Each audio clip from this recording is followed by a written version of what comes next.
If you want to go through pain, please let God be in your pain so that your pain can be turned to a gain.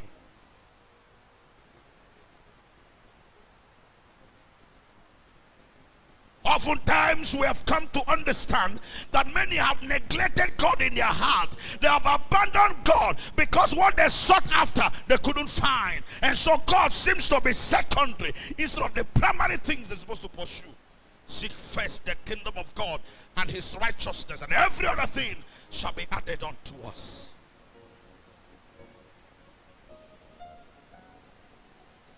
There are difficult times in life. There are perilous times. There are times of frustration. There are times of pain, tears. The Ecclesiastic made it clear that in this life there are seasons.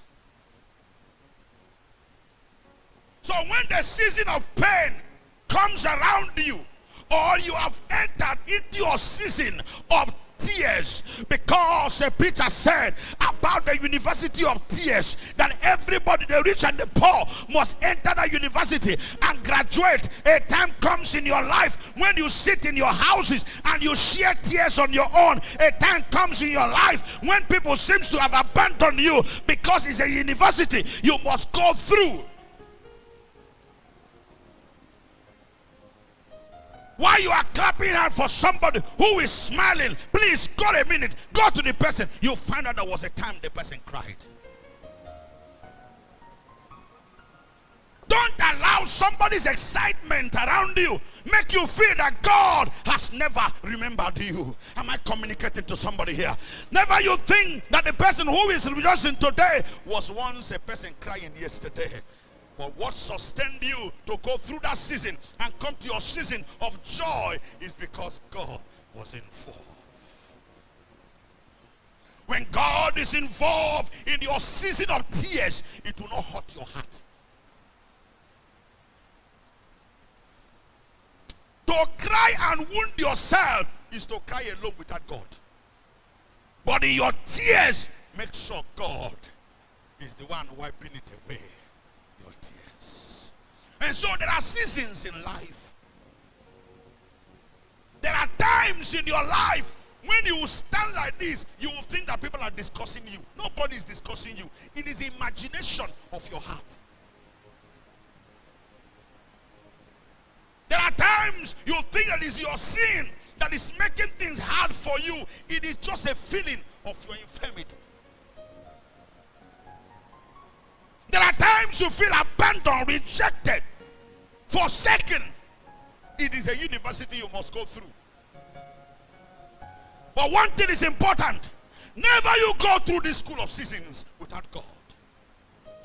Because anybody who goes through this university without God may not graduate from it.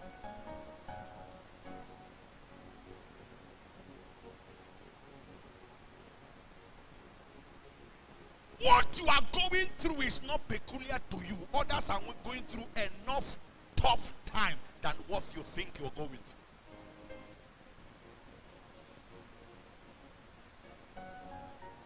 I saw a cripple busy dancing with his limbs and was dancing and rejoicing and praising God. And somebody who is full-fledged with legs and hands and eyes and ears was watching the cripple dancing while himself is sad. The question is, what is your condition that is worse than somebody who is in the very worst one still praising God and you is just looking at? Never you in your life think that God hates you and love another. For God's love is equal. It is your relationship with him that determines how much he can live with you. God is rich to all. It is your relationship with him that determines what you can collect from him. God is impartial. God is impartial. The same grace given to all. But to how you relate with him matters what you collect from him. Stop looking somebody who is blessed of God and look down on your heart that God has forsaken you. God has never forsaken his own. Since the time of John the Baptist till now, the kingdom of God suffered violence, and the violent men shall take it by force. I have never seen the righteous begging, forsaking, or begging for bread. You can feel forsaken when you have not been forsaken. It's a feeling of yourself. You can be feeling rejected and dejected when nobody has actually rejected you. It is a university of thought you are going through in life. But those that have understanding of the workings of God will understand it's a phase that must soon be faced off. Am I communicating to somebody here? It will come to pass. It does not come to stay. It's a phase. It will face away. How many of you was once in primary school? Let me see your hand up. Are you still in primary school now? How many of you were in secondary school before now? Are you still in secondary school? Life is in seasons. When a phase comes, it will face off.